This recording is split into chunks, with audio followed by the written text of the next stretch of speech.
네. 네, 무슨 말을 먼저 해야 될지 모르겠습니다만 오늘 말씀 마태복음 5장 48절 말씀 우리 너무나 잘 아시는 말씀이죠. 우리 같이 한번 해볼까요? 그러므로 하늘에 계신 너희 아버지의 온전하심과 같이 너희도 온전하라. 아마 여기서 저를 모르시는 분들 아마 처음 이제 오시거나 오신 지 얼마 안 되신 분들이실 것입니다. 저는 이 서울 시민교회에서 집사까지 있다가 그리고 아이를 넷까지 낳고 마지막 아이는 우리 목사님께서 이름도 지어주시고 그렇게 하고 제가 우리 시민교회 분립개척을 하면서 떠나게 되었습니다. 그 분립개척한 그 횟수가 따져보니까 지금 횟수로 8년째가 되더라고요. 그 8년째 됐는데 다시 이렇게 돌아온 이 시간인데요. 그동안 무슨 일이 있었길래 제가 이 자리에 서서 이렇게 설교를 할 수 있을까요? 참 이곳까지 인도하신 그 하나님을 정말 찬양하며 이 시간 우리 성도님들에게 이 말씀의 교제를 나누게 하신 것 너무나 감사하고 또 이 시간 말씀을 통해서 저와 우리 성도님들께서 하나님의 그 온전하심을 닮아서 그 온전한 삶을 살아갈 수 있는 그런 귀한 시간이 되었으면 좋겠습니다. 하늘에 계신 너희 아버지의 온전하심과 같이 너희도 온전하라. 아마 첫 번째 문장은 이해가 되실 것입니다. 왜냐하면 하나님은 온전한 분이시기 때문에 하나님은 온전한 분이시기 때문에 그분에게는 문제가 없죠. 아주 온전하고 완전하신 분이시죠. 그러나 이 땅을 살아가는 저희들이 어떻게 온전하고 완전할 수가 있겠습니까? 너무나 부족하고 연약한 것이 우리의 삶이라는 것입니다. 아마 저를 아시는 분들, 여기 계시는 분들은 제가 어떤 사람인지 잘 아실 겁니다.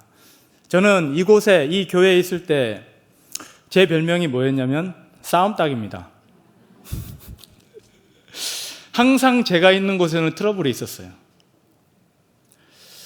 아마 우리 고 목사님 계시지만 참 저를 많이 힘들어 하셨을 겁니다. 예. 한 예를 좀 말씀드리면 장로님께서 이제 이맘때였죠.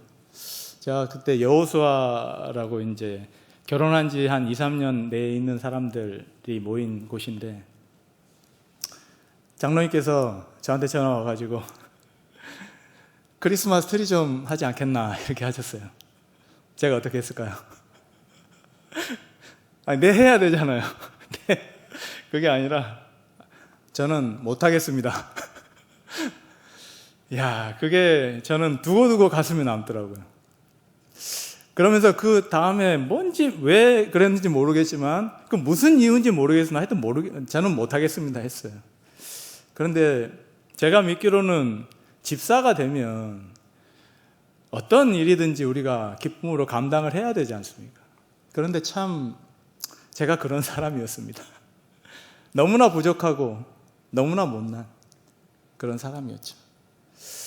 그래서 어떻게 하든지 그때 아마 그 다른 사람을 도와서 와서 하기는 했어요. 그런데 그때 그 말을 하면서 제 마음에 두고두고 남았고 나중에 제가 그 목사님, 그 장로님께 찾아가서 그때는 너무 죄송했습니다라고 이제 사과를 했었습니다. 그리고 저를 잘 아시는 분은 제가 축구를 굉장히 좋아했거든요. 저와 같이 축구하시는 분들은 정말 잘 아실 겁니다. 제가 축구하면서 제가 뛰면은 화평이 없어요, 그 팀에. 늘 싸우기 때문에. 야, 얼마나 참 이게 그리스도인의 본을 못 보이는지. 참 너무나 안타깝죠. 근데 다들 안타깝게 생각하시는데 그 당시에 저는 그걸 몰랐답니다. 교회를 다니고 참 집사 생활을 하고 그리고 또 목사님 좋은 말씀 듣고 이렇게 하는데도 잘 안 되더라고요. 너무나 어려웠습니다. 그런데 하나님이 그때도 저를 보셨습니다. 제가 어떤 사람인지 다 아셨어요. 한 번은 이런 일이 있었죠. 저는 고 목사님 참 좋아했습니다. 그래서 목사님이 천안에 SFC에 이제 설교를 하러 가시네. SFC 그 대회가 학교에서 열렸는데 설교를 하러 가시는데, 목사님 제가 운전해 드리겠습니다. 제가 이래봬도 운전 경력이 몇 년 됩니다. 이렇게 하면서 이렇게 했는데요. 그래서 이제 그날 아침에 출발했습니다. 근데 제가 좀 식곤증이 있거든요. 그러니까 운전하면서 조는 거예요, 계속. 옆에 목사님 얼마나 불안했겠습니까? 제가 그때 목사님 살짝 봤는데 딱 여기 팔을 이렇게 잡으면서 그러면서 계속 말을 시키는 거예요. 계속 안 졸게. 거기서 끝났으면 다행인데 도착했습니다. 도착해가지고 겨우 우여곡절 끝에 도착했습니다. 그래서 이제 같이 점심도 저녁 먹고 이렇게 하면서 이제 목사님이 이제 올라가시고, 이제 그 올라가실 때 저한테 이런 이야기를 하시더라고요. 너 뭐 때문에 이렇게 따라왔냐 이러더라고요.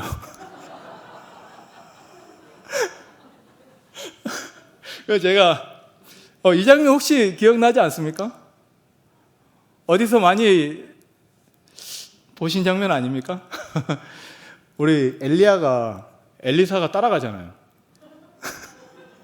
길갈에서 어디로 갑니까? 베델에서 여리고서 요단까지 아주 끝까지 쫓아가요. 그죠? 그럼 뭐라고 합니까? 야, 니 뭘 믿고 이렇게 쫓아오냐? 그러니까 뭐라고 합니까? 내가 당신의 영감에 갑절을 잊기를 원합니다. 이렇게 하잖아요. 저도 그 생각을 하고 그 말을 해야 되는데 못했습니다. 그냥 얼버무렸어요. 나중에 집에 와가지고 그 방에 와가지고 목사님 제가 그때 그 말을 해야 되는데 하면서 이제 그랬는데, 그날 밤에 있잖아요. 제가 감기 몸살이 걸렸습니다. 아니, 목사님을 모시러 왔다가 목사님이 오히려 저를 보살피는, 참 그런 사람이었습니다. 제가 참 너무나 목사님께 죄송하고 그리고 우리 지금도 작은 예배 하고 계시죠? 그때 이제 한참 시작하려고 목사님께서 준비하셨는데 무슨 이유에서인지 모르지만 저는 참 반대를 했었습니다. 예, 그러니까 원래 그렇지 않습니까? 이게 참 하고 나서 하면 좋은데 이제 처음 시작할 때는 항상 이런 저 같은 참 힘들게 하는 그런 성도들이 참 있다는 것을. 그래서 나중에 제가 사역을 하면서 목사님께 와가지고, 목사님 제가 그때는 너무너무 죄송했습니다 하고 제가 용서를 빌었는데요. 참 얼마나 참 안타깝고, 참 같은 생활을 하면서도 참 내가 이런 사람이구나. 집에서도 제가 아이를 5이나 낳았어요. 우리 아내가 얼마나 힘들었겠습니까? 저는 또 그거 몰라줘요. 아니, 생육하고 번성하라 했는데 낳아야 되는데 왜 그러냐? 건강할 때 낳아야지. 이게 남편이 말이 통하겠습니까, 이게? 참 이렇게 무지막지하고 참 제가 저밖에 모르는 그런 사람이었습니다. 그런데 하나님은 그때도 저를 보셨어요. 제 마음속에 있는 단 하나의 어떤 열정을 보신 것 같습니다. 제가 뒤늦게 신학을 할 때 하나님이 큰 선물을 2개 주셨습니다. 제가 2017년도에 신학대학원을 딱 입학할 때 하나님께서 저에게 5째 아이를 주셨고요. 선물 다 공감 안 하시네요. 예. 그때 아내한테 진짜 죽을 뻔했습니다. 그런데 그 5째 아이를 정말 선물로 받았고, 그 아이가 저의 신학의 연수하고 똑같습니다. 지금 6년 됐습니다. 6살이 됐고, 아까 그 꼬맹이 있죠? 그 꼬맹이가 제 막내 딸입니다. 얼마나 귀엽고 얼마나 감사한지 모릅니다. 그리고 제가 사업이 갈수록 안 되는 거예요. 어떨 때는 11조도 못 내고 계속 이제 빚더미에 올라왔는 거죠. 그런데 있잖아요, 신학대학원 입학하자마자 하나님께서 그것들을 다 청산해 주시기 시작합니다. 참 저는 그때 얼마나 많은 은혜를 받았는지, 하나님께서 나와 참 멀리 계신 줄 알았는데 정말 나하고 가까이 계시는구나. 내가 하나님께서 이 일 하시는 것을 정말 좋아하시는구나. 그런 생각을 하게 됐습니다. 온전하다는 말이 헬라어로 이렇게 기록이 되어 있는데요. 그 기록되어 있는 그 단어가 텔레이오스라는 단어인데, 그게 무슨 말이냐면 완전한, 그러니까 퍼펙트, 그 다음에 완성된, 컴플리트라고 합니까? 영어로. 완성된, 그러니까 흠잡을 데가 없어요. 저희 교회가 이 온전한 교회로 이름을 지었습니다. 섬김의 교회였었는데요, 온전한 교회로 명칭을 바꾸게 됐죠. 왜 바꾸게 되었냐면 하나님께서 저에게 주신 말씀이 이 말씀이셨습니다. 이 말씀대로 제가 기도를 하던 중에 하나님께서 이 이름으로 이 교회 명칭을 바꾸도록 하셨습니다. 제가 부교육자 사역을 마치고 한 2달 정도 기간의 텀이 있었습니다. 그동안 교회에서 사역을 하지 못하니까 집에서 한 2달 동안 예배를 드렸습니다.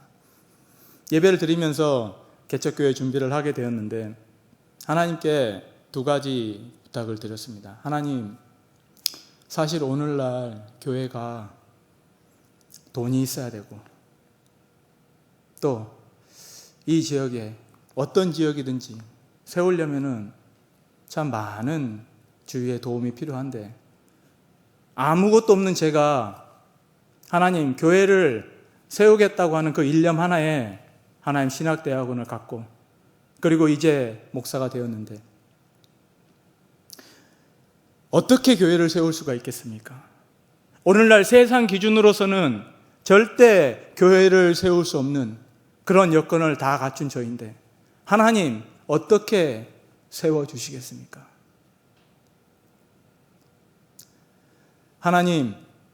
하나님께서 이 땅에 계시다는 것, 그것을 보여주시옵소서. 그래서 하나님께서 이 교회를 세워주시옵소서, 이렇게 기도를 했고요. 2번째는 성도가 아무도 없어도 좋습니다. 그렇게 기도를 했어요. 그런데 거기에 딱 맞게 문 닫은 교회를 저에게 보내주셨습니다. 얼마나 감사한지요. 감사하지 않습니까? 할렐루야. 아멘 소리가 작네요. 성도가 없다는 이야기 얼마나 힘들까. 그렇죠? 그렇죠. 세상의 기준은 그렇습니다. 오늘날 교회의 기준은 어떻습니까? 우리 성도님들의 기준은 무엇입니까? 세상의 기준입니까? 아니면 하나님의 기준입니까? 우리가 오늘날 삶을 살아가는데 세상에서 살아가야 되죠. 너무나 힘들고 어려운 삶을 살아갑니다. 그리고 세상의 기준에 맞추지 않을 수가 없어요. 그러면 하나님의 말씀은 우리 안에 어떻게 역사하시는 것입니까? 우리는 무엇보다도 하나님의 기준에 따라서 삶을 살아야 하는데도 불구하고 삶을 살아갈 때 그렇지 못한 경우가 너무나 많이 있죠. 즉 온전하지 못한 그런 삶을 살아갈 때가 참으로 많습니다. 오늘날 교회가 많이 어려워지고 무너지고 있다는 이야기를 많이 들으실 것입니다. 실제로 그렇고요. 강원도 지역에는 교회가 너무나 어렵습니다. 심지어 중고등부나 SFC를 할 수 없을 정도로 그렇게 아이들도 없는 곳이 바로 이 강원도 지역입니다. 이 지역에 하나님께서 저희를 보내셨는데 저희에게 하나님께서 온전한 교회를 세우라고 하셨습니다. 하나님, 어떻게 제가 완벽한 교회를 세울 수가 있습니까? 제가 어떻게, 저 완전하지 않은데 너무나 실수투성이고 하나님 앞에서 너무나 부끄러운 모습인데 어떻게 완전한 교회를 세울 수가 있습니까? 제가 국어사전으로 온전하다는 뜻을 찾아봤습니다. 그 뜻이 이렇게 나와 있더라고요. 본래의 것을 계속해서 유지하다. 저는 이것을 하면 되겠구나. 하나님께서 이 땅에 교회를 세우신 그 목적을 잘 유지해가는 교회가 돼야 되겠구나. 그래서 온전한 교회로 이름을 바꾸고 이제 11월 6일 날 제가 간판을 달았습니다. 아까 간판을 달고 그리고 그 주에 저희가 교회의 모든 그 서류를 정리를 다 하고 그리고 그 다음 주부터 전도를 했습니다. 정말 그렇게 준비를 하고 나니까요, 하나님께서 성도를 보내주시더라고요. 그때 추수감사주일에 저희가 성찬식을 준비하고 있었습니다. 하나님, 추수감사주일에 이 열매가 없는데 성찬식을 하게 됐습니다 하면서 이제 하고 있는데요, 그때 눈앞에서 갑자기 몇 분이 후다다닥 들어오시는 거예요. 얼마나 가슴이 뜨겁던지. 그리고 제 아내가 예배 전 찬양을 하는데 찬양을 못 하더라고요. 얼마나 우는지. 하나님께서 추수감사 열매를 보내주시는구나. 올 한 해 동안 수고했다, 이런 의미로 주시는구나. 그런 마음이 들어서 얼마나 감사하고 그렇게 예배를 드렸는지 모르겠습니다. 사랑하는 우리 서울 시민교회 우리 성도님들, 우리는 하나님 앞에서 어떻게 해야 온전해질까요? 이 말씀이 참 쉬운 것 같아도 굉장히 어렵죠. 이 말씀은 마태복음 5장 그리고 6장 7장에 나오는 그 산상수훈의 말씀에 가장 첫째 5장에 나와 있는 그 말씀이죠. 언뜻 보기에는 산상수훈의 말씀이 그냥 예수님께서 아주 두서없이 말씀을 하시는 것 같아요. 그런데 우리 산상수훈 1장부터 5장 1절부터 12절까지가 무엇이 나옵니까? 바로 팔복에 대해서 나옵니다. 팔복. 다 아시죠? 한번 외워볼까요? 예. 심령이 가난한 자는 복이 있나니 천국이 그들의 것이며, 애통하는 자는 복이 있나니 그들이 위로를 받을 것이며, 온유한 자는 복이 있나니 그들이 땅을 기업으로 받을 것이며, 의에 줄이고 목마른 자는 복이 있나니 그들이 배부를 것이며, 긍휼히 여기지 않는 복이 있나니 그들이 긍휼히 여김을 받을 것이며, 마음이 청결한 자는 복이 있나니 그들이 하나님을 볼 것이며, 화평하게 하는 자는 복이 있나니 그들이 하나님의 아들이라 일컬음을 받을 것이며, 의를 위하여 박해를 받는 자는 복이 있나니 천국이 그들의 것입니다. 나로 말미암아 너희를 욕하고 박해하고 그렇게 하는 자에게 하나님께서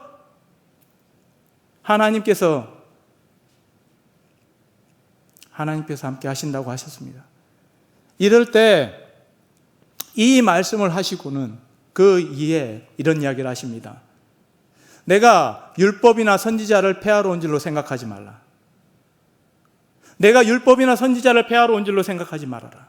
내가 폐하러 온 것이 아니요 완전하게 하려고 왔다. 그리고 이전에 무슨 이야기를 합니까? 너희는 빛과 소금이다 라는 이야기를 합니다.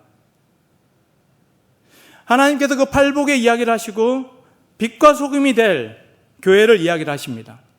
그리고 그 이후에 빛과 소금이 어떻게 돼야 되는지 이제 설명을 하시는데, 그 이후에 율법이 나오는 것이죠.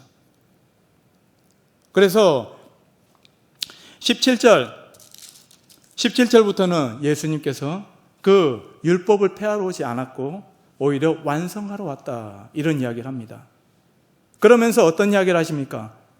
예수님께서 계명에 대해서 이야기를 하시는데, 이 계명 중에 지극히 작은 것 하나도 지키지 않으면 천국에서 지극히 작다 일컬음을 받을 것이고, 그것을 지키면서 행하는 자는 천국에서 크다 일컬음을 받을 것이다. 이 말씀을 들을 때 우리 성도님들은 어떻게 생각하십니까? 그냥 그런 말씀 있나 보다 이렇게 생각하실 수 있죠. 사랑하는 성도님들, 우리가 이 말씀을 들을 때 주의해야 될 것은 천국에서 지극히 작다, 천국에서 지극히 크다라는 것입니다. 뭐냐면 구원은 이미 받았어요. 예수님을 믿으면서 예수 그리스도로 말미암아 구원을 받았습니다. 그런데 상급은 어디에 있느냐? 계명을 지키는 자, 지키고 행하는 자에게 하나님께서 상급을 주신다는 것이죠. 제가 이 계명 이야기를 왜 하는지는 조금 이따가 말씀을 드리겠습니다. 계명을 지키는 자, 그 계명을 지키는 자에게 하나님께서는 그 상급을 주신다라는 것을 우리가 반드시 기억해야 합니다. 그래서 예수님께서 우리 20절 같이 한번 읽어볼까요? 내가 너희에게 이르노니 너희 의가 서기관과 바리새인보다 더 낫지 못하면 결코 천국에 들어가지 못하리라. 서기관과 바리새인들이 누구들입니까? 바로 오늘날로 말씀드리면 목사님들이죠. 근데 그 당시에 서기관과 바리새인들은 하나님의 계명에 철저한 사람들이었어요. 그런데 너희가 그 서기관과 바리새인보다 더 낫지 못하면 결코 천국에 들어가지 못한다는 것입니다. 그러면 우리가 계명을 알아야 됩니까? 몰라야 됩니까? 계명을 알아야죠. 그들보다 더 잘 지키고 잘 행하면서 살아가야 된다는 것입니다. 오늘날 교회에서 사라진 것이 두 가지가 있습니다. 두 가지가 무엇이냐? 바로 가르치는 것과 배우는 것. 교회가 가르치지 않고 배우지 않습니다. 그러면 어떻게 될까요, 교회가? 교회가 가르치지 않고 배우지 않는다. 그러면 앞으로 생길 교회들은 교회를 계속해서 답습하면서 점점 타락의 길로 가겠죠. 그것은 우리 역사가 증명해 줍니다. 유럽에 있는 교회들이 그렇고요. 미국에 있는 교회들 점점 줄어가고 있고, 우리 한국도 마찬가지지 않습니까? 지금 중고등부 아이들, 다음 세대라고 하는 그런 아이들이 통계로 따지면 지금 3%도 안 된다고 합니다. 복음화율이. 왜 이 아이들이 이렇게 줄어가는 것일까요? 교회는 가르쳐야 되고 가르침을 받아야 되는데, 그 가르치고 가르침을 받는 것이 지금은 아예 사라져 버렸다는 것입니다. 이거 굉장히 중요한데요. 예수님께서 이 말씀을 하신 이유, 복에 대해서 이야기를 하셨고, 복에 대한 이야기를 하셨고, 그리고 나서 빛과 소금이 돼야 되는데, 그 빛과 소금을 예수님께서 그 계명들을 지켜라 라고 이야기를 하시는 것이죠. 그런데 그 계명들이 구약의 율법을 말씀하시는데요, 예수님께서는 그 율법을 완성하신 분이라고 말씀하셨습니다. 그러면 예수님께서 완성하신 그 법을 우리가 따르면서 지켜야 합니다. 맞습니까? 그 율법을 따르면서 지켜야 하는데, 그 율법대로, 그 법대로 우리가 삶을 살지 못한다는 것이죠. 21절부터는 그 말씀들이 나오죠. 노하지 말라, 그리고 간음하지 말라, 맹세하지 말라, 악한 자를 대적하지 말아라. 자, 이 말씀들이 바로 하나님께서, 이 예수님께서 요약하신 말씀이죠. 이제 구약의 율법이 있지만 그 율법대로 삶을 살아가기가 쉽지가 않기 때문에 예수님께서 오셔서 이 율법을 완성하신 것입니다. 그러면서 이 마지막에, 이 5장의 마지막에 보면 원수를 사랑하라 라고 이야기를 하십니다. 우리 43절부터 좀 읽어보겠습니다. 또 내 이웃을 사랑하고 내 원수를 미워하라 하였다는 것을 너희가 들었으나 나는 너희에게 이르노니 너희 원수를 사랑하며 너희를 박해하는 자를 위하여 기도하라. 이같이 한즉 하늘에 계신 너희 아버지의 아들이 되리니 이는 하나님이 그 해를 악인과 선인에게 비추시며 비를 의로운 자와 불의한 자에게 내려주심이라. 너희가 너희를 사랑하는 자를 사랑하면 무슨 상이 있으리요? 세리도 이같이 아니하느냐?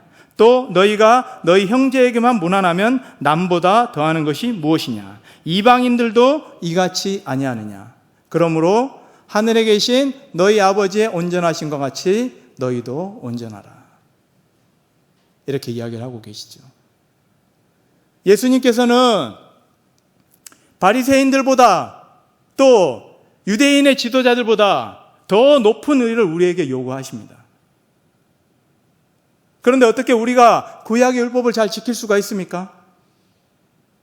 그래서 예수님께서 이 산상수훈의 말씀을 통해서 그 말씀을 정리 요약해 주십니다. 아주 완전하게 해 주시는 것이죠. 그런데 다른 건 다 하지 말라 하는데 원수를 사랑하는 것. 정말 이거는 너무나 쉽지 않은 일인 것이죠.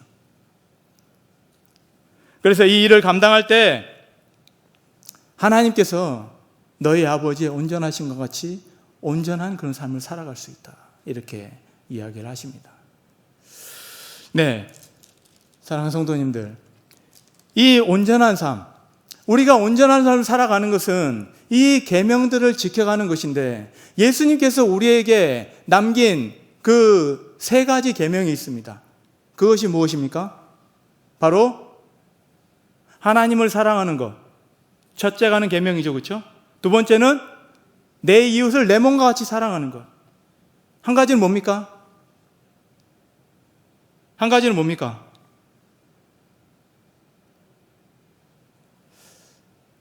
예수님께서 하늘에 올라가시면서 하셨죠.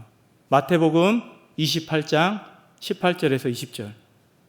땅 끝까지 제자를 삼아라. 맞습니까?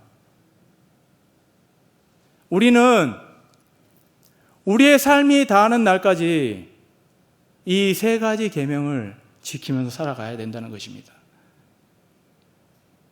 사랑하는 성도님들, 하나님을 사랑하십니까? 이웃을 사랑하십니까? 목소리가 많이 작네요. 땅끝까지 이를 복음 증거하고 있습니까? 제자 삼고 있습니까?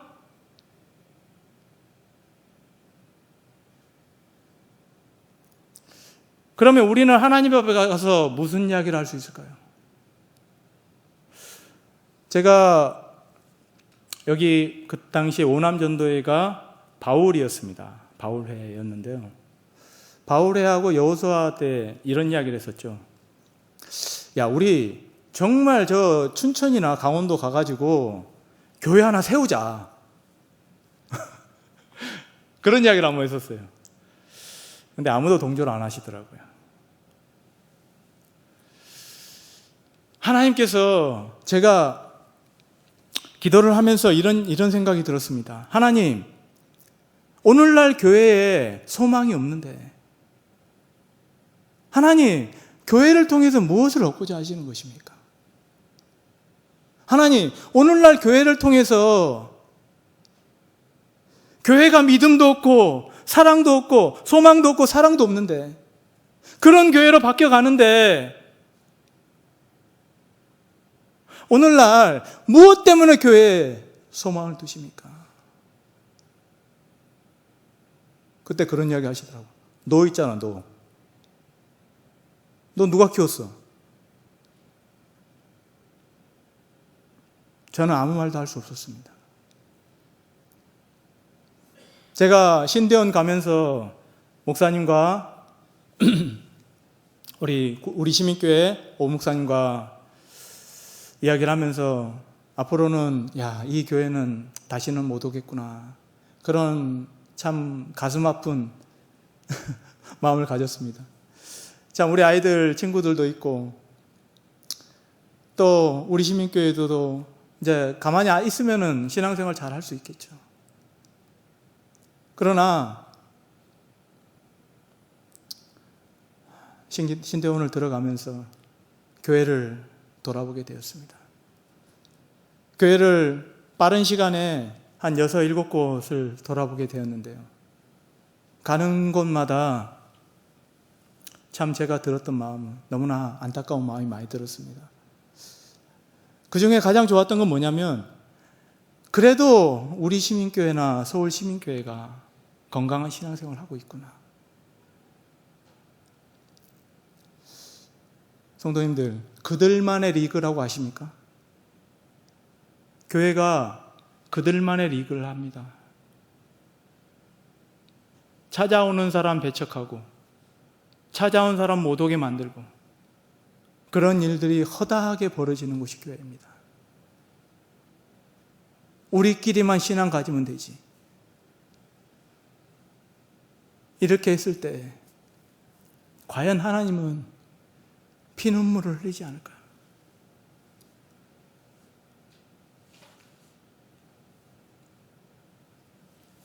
제가 성경을 읽으면서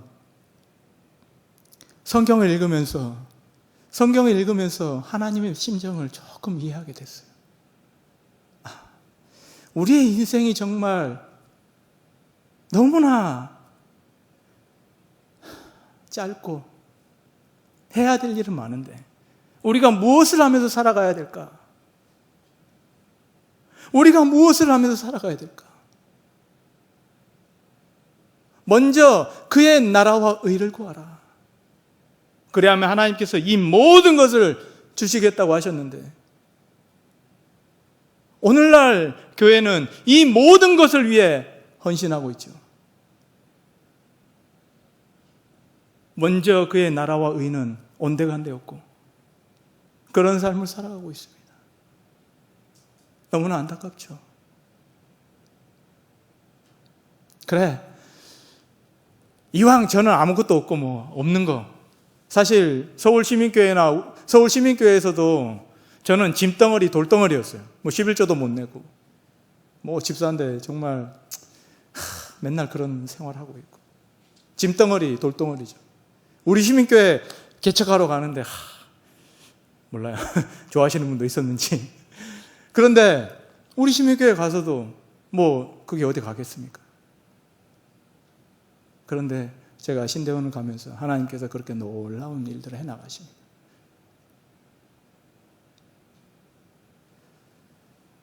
하나님께서 아직도 교회에 소망을 두고 있구나. 정말 교회를 바로 세워야 되겠구나. 그런 마음이 제 마음속에 아주 가득 차게 되었습니다. 춘천에 와서도 제가 고 목사님한테 연락도 안 드렸어요. 왜냐하면 이런 말씀 있죠. 사랑의 빛 외에는 지지 말아라. 목사님께서 그러시더라고. 너 아직 급하지 않네. 예. 그 말 들었더니 내가 하나님 일 하는 건데 하나님 일 하는 것이 아니라 내 일 한다 생각하니까 내가 그랬는가? 그러니까 막 내가 너한테 말할 때도 뭔가 좀 구걸하는 것처럼 그랬는가? 그런 마음이 들었어요. 이건 진짜 아니다. 하나님께서 하나님 일 하시는데 내가 무슨 이야기든지 당당하게 해야 되겠구나. 하나님께서 그 모든 것을 책임져 주시겠구나. 그래서 저는 이 춘천에 와서 정말 한번 해봐야 되겠다. 그런 일념 하나 가지고 이곳에 오게 되었습니다. 정말 제가 기도한 대로 아무 성도도 없었고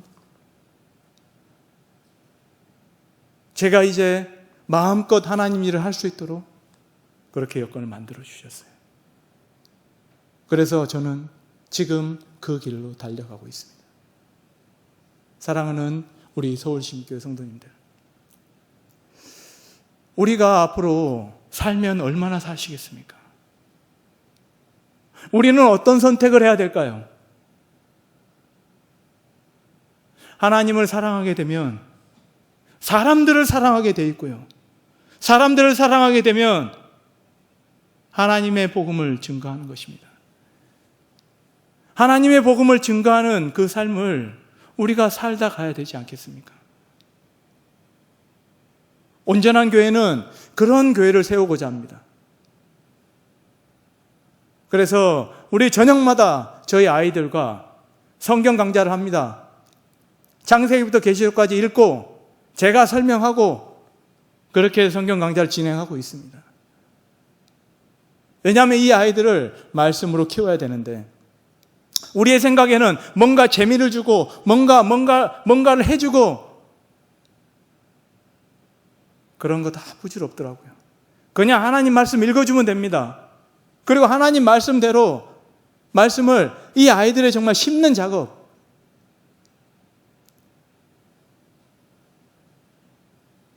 그랬더니 아이들이 하나 둘씩 질문을 합니다.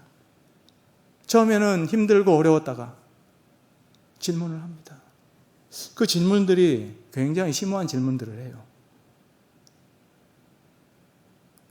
저는 이 교회에 사람들이 오면 더 좋고요. 오지 않아도 더 좋아요. 왜냐? 이 아이들을 길러서 땅끝까지 복음 증거하는 그런 사람들로 자라게 해야 되니까요.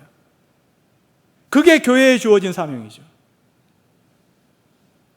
서울시민교회 참 인프라 많죠. 사람들이 많습니다. 제가 고명사님 참 존경하는 것은 참 교회를 많이 세워주셨다는 것입니다. 그리고 교회에, 어려운 교회, 또 교회를 세우는데 많은 동역을 해주신 것, 정말 참 감사하고 존경할 일이죠. 그래서 저도 이곳에 와서 설교를 할 수 있도록 하나님 허락해 주신 것 같습니다. 온전한 교회, 온전한 성도, 저는 이 뜻을 가지고 일평생 살아가기를 소망합니다. 사랑하는 우리 서울시민교회 성도님들, 하나님 앞에 설 때 우리는 무엇이라 이야기하겠습니까? 하나님 앞에서 하나님을 사랑하지도 못했고 이웃을 사랑하지도 못했고 복음을 전하지도 못했다.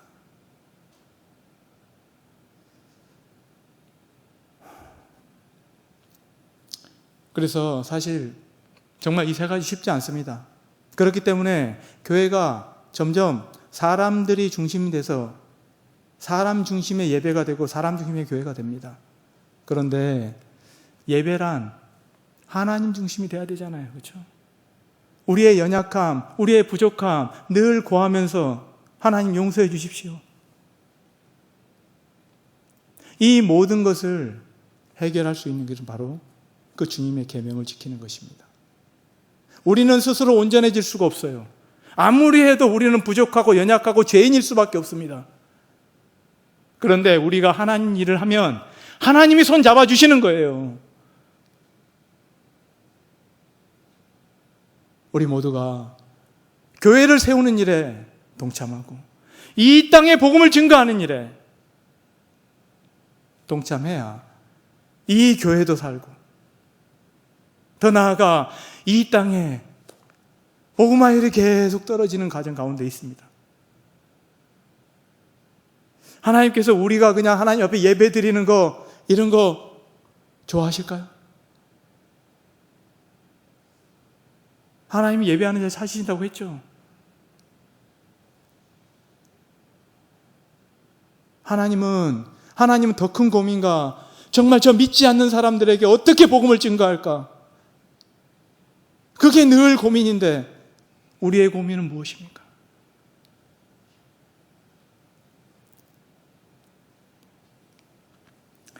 말씀을 마무리하도록 하겠습니다. 사랑하는 우리 서울시민교회 성도님들, 저는 복음의 사명을 들고 이 춘천 땅에 왔습니다. 우리 성도님들께서, 목사님께서는 이렇게 이야기하라고 하셨습니다. 우리 아이들 밥 한 그릇 사주십시오. 그래서 보태주십시오. 이렇게 이야기하라고 하시는데, 참 제가 솔직히 그 말은 떨어지지 않습니다. 그런데요, 성도님들, 복음을 증거하고 죽은 자를 살리는 일에 동참해 주시기 바랍니다. 춘천 땅에 28만 명인데 춘천이 그 땅에 아직도 복음을 알지 못하는 주의 백성들이 많습니다. 너무너무 열악한 환경 가운데 있습니다. 그것을 위해서 기도해 주시고 그곳에 정말 바른 교회, 이 온전한 교회가 세워질 수 있도록 우리 성도님들 꼭 기도해 주시기 바랍니다.